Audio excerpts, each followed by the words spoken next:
Hi guys, yes, welcome back to another video. If you're new here, I am Nessa and welcome to the channel. Here we spread love and inspiration and anything that makes us better people and special people amongst us. We're trying to subscribe and it's like the video is moving fast, they're trying to listen. So can we please give them like a few seconds to subscribe to the channel and join the big family? We appreciate the love, we appreciate the subscription. Thank you for joining the family. Okay, so we are zooming right into today's video. So in today's video, guys, I'm going to be sharing with you some of the things that I have learned so far being absent from social media, content creation, and all the things that comes with it. I was on some social apps, but it wasn't convenient using a laptop and stuff like that.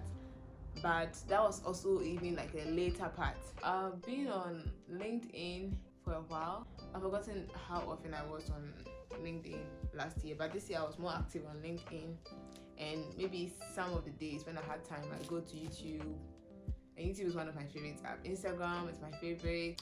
I think Instagram and YouTube are like maybe on the same level. But I love Instagram. Zooming right into the point, the first point is no one is having it easy, guys. Let's not social media blind you. Like, especially Instagram. Like, when I go to Instagram, I feel like there's no problems in this world. Like, there's nothing. There are no people who are poor. There are no people who are struggling to find food to eat. There's no hunger. There's no, like, I feel like the world is so flashy and so fun. But my dear, I just leave Instagram for a few seconds and come back to real life and I realize, my dear, hey, the fact that some people are not coming out and telling you their problems, some people are not screaming, some people don't look like they have problems. That's the whole issue. People are dealing with huge financial burden, especially in this period post-COVID with all this Russian war coming in, a lot of economic recession, a lot of economic instability. People have lost their jobs, people do not have jobs. People are like, it's just crazy all over the place. I'm thinking, oh, I've lost my phone, I'm having the worst time of my life, like I don't know what to do, blah blah blah blah blah. Guys, then you speak to somebody else and then you realize that you're not in the soup alone. The soup is hot for everybody. It's not only you that you are feeling the heat. The gardeners, the tomatoes, they are all feeling it. So the fact that I lost my phone doesn't mean that I'm the only one who has had a big loss. Like, somebody is dealing with the loss of a loved one. You can imagine, like, that's a full-blown human being. You can buy devices all the time. You lose phone all the time. You can buy a new one all the time. But when you lose a loved one, imagine. You don't ever think that, oh, your loss is better than anybody's loss. Everybody should be coming to you. Like, everybody should come with you with support, blah, blah, blah. No one is having it easy. And sometimes they can't tell you because sometimes it's just overwhelming. And sometimes, like, when you're going through like a hard time, you feel like talking about it is even another stressful thing, because when you talk about it, you think about it, and when you think about it, you're stressed about it. So people just don't want to talk about it because they have to go through all this process, and in the end they are stressed and they have not also found a solution.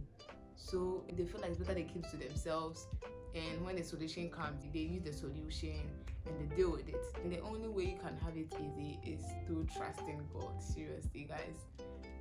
I mean, who are you better off trusting? Is it the one who created you or your fellow human being? He is the ultimate person to trust. When you trust God, the process is easier. You just know that you have an anchor that keeps the hold. And no matter what, in the end, you come out victorious. You'll be feeling like you're hanging on a thread. Like, you know how slim a thread is.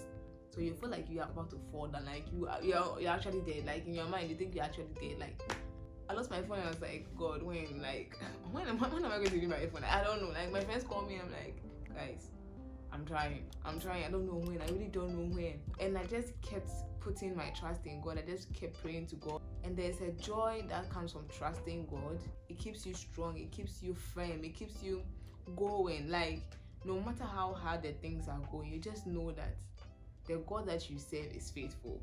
He won't shame you. Like, God no go shame you. God no go shame us. So take it easy on people around you, your friends, your family. If you experience a loss or you experience like a downtime and they can't come to you, hugging you with support and kissing you with support and like blowing you up with support, try and understand and try and think about the fact that everybody is going through something. Everybody is dealing with a particular demon that they cannot actually even speak about. but let's just keep them in our prayers. Let's just keep supporting them with all that we have. So the next point is finding your purpose is crucial. It's very, very, very, very important to find your purpose, because you don't know what hits you in life. If you are somebody that, and I'm using social media because not having a smartphone, the first thing that you are off is social media in like split second. It's like in the night you were pressing your phone, you were chatting your friends, like you could do video calls. Like I was doing video call with my friends, I was doing WhatsApp call with my friends, like I was having meetings, I was having plans, like I wrote notes, I planned YouTube videos, like had everything like, you know, in order. Then you wake up the following morning and like you are not smart anymore. Like you literally had to like put in more effort to get things done, and it's like it's frustrating. So if you are not fulfilling your purpose, it makes it worse, it makes it more frustrating. And I really am grateful for my job, because it's like one of the things that is making me feel fulfilled. And in church, in my personal life, even YouTube is also part of like fulfilling purpose for me. So after I had lost YouTube, it was like, oh, I'm not doing one thing that I must be doing and I love doing, and I just wanted to do. But then the other things that I found purpose in, that I knew that I had to fulfill a particular purpose in, they were keeping me moving, because I knew I was doing something, I was making an impact, like I was giving something. So it made me feel fruitful. And you know the Bible talks about bearing fruit. So if you are doing something and you're not bearing fruit, then it's like, what are you doing? Sometimes it takes time, yes, but in the long run, you should bear fruit. One that I also learned is patience is truly, truly a virtue. I'm not sure if I didn't have the patience to wait. I'm not sure I would be giving this quality content. I'm not sure I'll be giving this quality content at this time. I'm sure I would probably be giving maybe a lower content than I was giving or stuff like that. But I had a purpose, I had a reason, and I stood by it, and I made sure that I always reminded myself that I needed to be patient. I needed to wait. You need to be patient, because they're going to be pressures all over. You know, there's your own internal pressure. You're giving yourself pressure, and that is mostly coming from even social media. That's the funny thing. Like social media, that a lot of things are fake. You're giving yourself pressure over it, and which is normal. We are humans. And then there's also external pressure. People are telling you things. Oh, you have to be doing this. Or at this age, you have to do this. At this time, you have to do this. Or at this moment, you have to be doing this. Blah, blah, blah, blah, blah, blah, blah, blah. Everybody's like, you know, and you can't blame them. Some people want the best for you. Others don't even know what they want for themselves, but they're deciding. They're trying to decide for you. And that's also fine. So pressure is from everywhere coming at you. And if you do not have the patience to understand that some things take time, and to understand that there's time for everything, and sometimes patience is the only thing that can get you the best thing that you are looking for. Sometimes if you don't get to that point, then you are going to be falling for all the wrong things, and then be wasting your time on all the wrong things, and be doing all the wrong things at the wrong time, and end up getting the wrong results, which in the long run waste your time, and then you come back again to the patient that you're supposed to be patient about, that you were not patient about. Another point is loss is inevitable. Loss is inevitable, guys. It's sad. Like when you think about it, when I think about it, I'm like, why must we be losing money? Why must we be losing properties? Why must we be losing? I don't think there's anybody in this world who has not lost anything before. You've not even lost your pen before. You've not even lost your book before. You've not even lost your phone before. You've not even lost, maybe your loss is different. Maybe you've never lost your phone before, but at least you lost a shoe, you lost a house, you lost money. Like everybody experiences loss, and it doesn't happen just once. It happens in all aspects of our lives. Losing a loved one, losing money, losing appliances, losing devices, and all that comes with it. So if you have that in mind, when you have your loss, comfort yourself with the fact that there's joy in the morning. The pain will be there. You remember, I remember my phone, my old phone, and I'm like, there are lots of things that I could have done, blah blah. And even sometimes you are blaming yourself for the loss. Like, I should have been more careful. Of course, you should have been more careful, but worse could have happened. Like, I am so grateful that the phone got stolen without me getting hit, or because people have had incidences where they've been attacked for their devices, for their money, and I wasn't attacked. I was just asleep. The person picked it slowly, and went away? What if the person had tried to hit me so that I completely like faint or something? It could have been worse. So sometimes in our laws, we should even give glory to God, because He has protected us more than even our laws. I could have been hit in the head just for me to be quiet in case I decided to wake up. Or if even at that time I had woken up, the person could have hit me with something. I would have lost my eye, I could have lost my hearing. Like, it could have been more serious.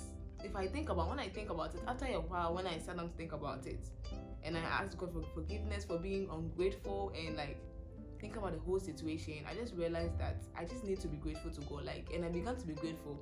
And since then, I've been grateful to God for the loss of the phone. Even though it seems funny, I've been grateful to God for the loss of the phone. I'm like, oh, thank you so much that it happened the way that it happened. Because I could have been followed, hit, or cut, and my phone could be taken away. It happens to people all the time, and they are not different from me. I'm not different from them. I'm not so any special human being. It's just the grace of God.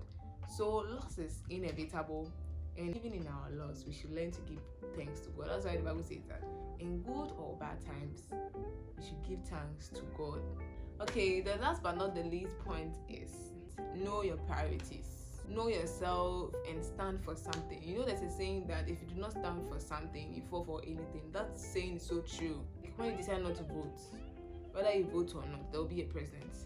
So if you've decided not to stand for something, so then you are falling for the president that is on power, because anything that the president says, you have to follow, whether you like it or not, whether you voted or not. The same goes for priorities. If you do not have priorities, then anything comes, anything goes. Anything can decide for your life for you. Anything can decide your future for you. Anything can decide your progress for you. Anything can decide, like, anything can happen at any time, and you have no control over it. So during this moment, I know myself. I know that if I set my mind to achieve something, nobody can tell me otherwise, unless it's against the word of God. If I say that tomorrow I'm doing this and I really, really want to do it, guys, I just do it. So when I lost my phone, I decided that okay, this is the next phone that I'm going for. This is the phone that I want to buy. This is what I want to do with my channel. This is how I want to come back. No convincing from anybody could tell me that, oh, settle for this, settle for that. No. I stand for quality and I stand for progress. I don't stand for okay. I stand for the best. And it's not like I have the best now, but like I have something that my heart is at peace. I know that if I had bought something less, I would most probably be using the phone, but then like there will not be that connection. I always connect with my devices anyways. I'll just keep looking for the next thing, you know, and I will never be at peace. That's the thing with me. I'll never be at peace with the device that I have. And I knew my priorities. I knew what I prioritized. I know that the priority was not to come back to social media. The priority was to come back to YouTube with better content, come back with better video quality, as you can see, and stuff like that. And I knew that I couldn't come back with an excuse of, oh guys, very soon we're going to be getting high quality, and what if another thing happens again, you know? So all I had to do was be patient, get the right thing. Nobody's rushing me. Like, those who needed me and those who wanted me connected with me. They called me to check up on me, and super big support system, guys. All of you that called, all of you that texted, people were calling, my friends were calling me and asking, Vanessa, are you all right? It's been a long while. Like, I was surprised by many calls, and other people will send messages to other people. Oh, this person says hi, this person has been asking of you, so I decided to check up. And guys, the love is so big, and I really appreciate it so much. Anybody that heard me and was like, oh, I'm trying to get a better phone so that I can create great content, they were so happy with me. They were like, yeah, go for it, girl, like do whatever you can. I have YouTube friends too that are also doing wonderful, GB Salon, also doing wonderful, giving me their push. Like, they also tell me their stories and how far they have come, and it's like it inspires me. And when I tell them what I am planning to do, and they are all like, yes, Vanessa, you can do this, do it, like do it, push, you can do it, you can actually do it. And I'm like, yes, I'm not on the wrong track. Like, this is what gives me fulfillment. Like, it makes me feel like I'm doing the right thing, and I feel it. Okay, thank you guys for watching today's episode. See you guys in another video. Don't forget to like, comment, and subscribe. Bye.